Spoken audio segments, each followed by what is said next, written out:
Ngithenge ikhombo ngezi 8 zaka November. Ikhombo ye 500. Bengihlushwa idolo ngihamba ngikajo.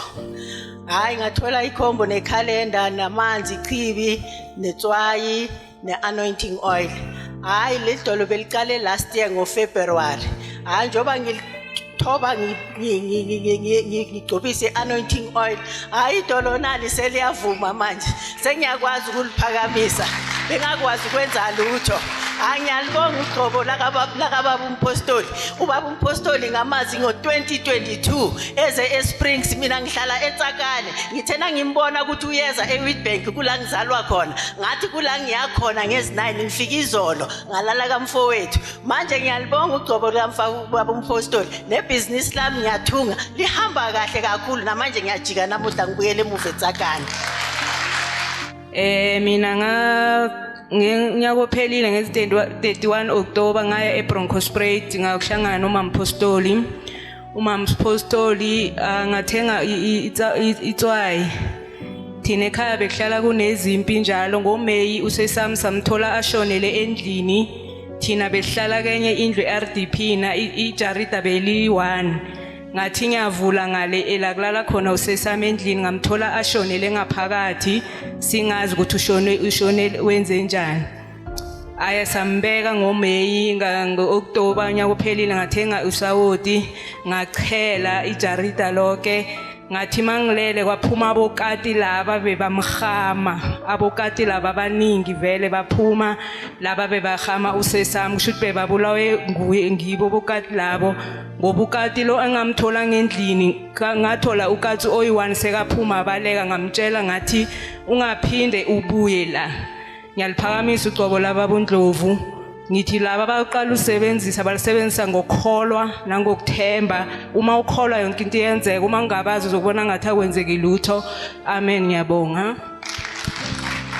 Mina benginenkinga enkulu ukuthi noma ngihleli ngilunywa nginyakaza zonke lezi zinto konke la enhleke ngiyathusa ngizihwaya ngithi ayikhona emaki kunamazeze la endlini uma athi aluma wena lamazeze kuphela ngoba ngangibheka iTV ngeza ngey1 la mangiza ngey1 ngabheka iTV bathi ngey6 yembombela ngathi anginamali kodwa embombela ngiyakhona ngahayika ehighway akuvulela baba uNdlovu kwaba kuhle kube ngiyasaba ukayika noma ngibuya kwaba kuhle ngathenga ikhombo le yesichitho ngafika ngayisebenzisa zaphela lezi zinto bengizwaye nje nasendleleni nasekufikile naphakathi kwabantu ngizofaka isandla ngapha ngizikarape nomntwana wami lasiboni yami na 18 ebeka ngithontshela lo mntwana ene angithuka angibize ngenhlambe engaka solo ngayembombela ngithi ngekhombo ngegcobo likababa umntwana soyangazi ngithi nangikhuluma nathi Khokhobali ngithi ngiyambonga ubaba uNdlovu uGajeni nani khuthala nithenge leyo khombo.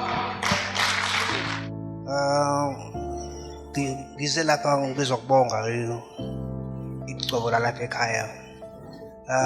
Ngathenga uSaudi ne-anointing oil nekhandlela elimhlophe namanzi lamancane ngazisebenzisa amalanganyana amabili amathathu.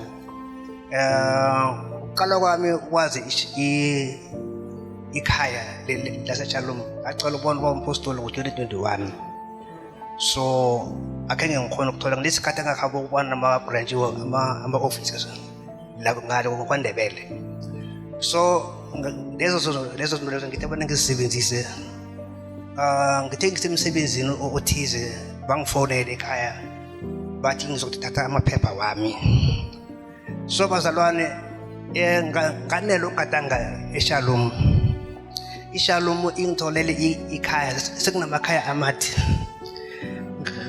last year ngoJuly ngithola ama-title deed ayi2 A1 title deed in RDP A1 nje isinekamuro nje mara konke information ngiyami konke amagama ngewami so namhlanje ngithi ke ngizokuthokoza kumpostoli uthi mali project yakhe ngiberekele so iyabereka iproject lapha ekhaya so ngiyawubonga umusa omkhulu kaNkulunkulu angezele wona nkosibusisi.